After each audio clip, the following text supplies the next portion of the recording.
solidong ebidensya Amen. na kung saan naging kalaban sa justisya.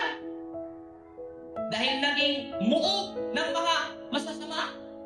Biruin mo, mga NPA noon, ginawaran ng milyon dahil sila daw ay biktima ng human rights.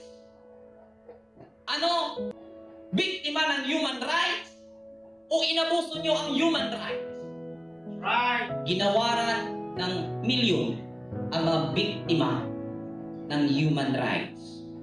Pero based sa history, mga lumalaban sa batas sa ikabubuti ng mamamayan, Amen.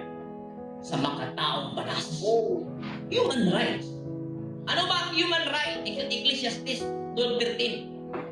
The whole duty of man is to obey his commandments. Amen. Yan ang human rights. At napapaloob sa pagsunod mo sa kautosan ang pagpapalang walang sukat. Walang sukat na kaya isukat mo sa pagpapalang iyong matatanggap.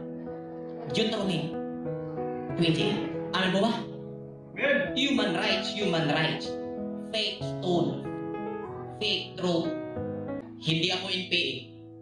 Gusto ko namin sa makatarungang pagmamatupad. Amen. Amen.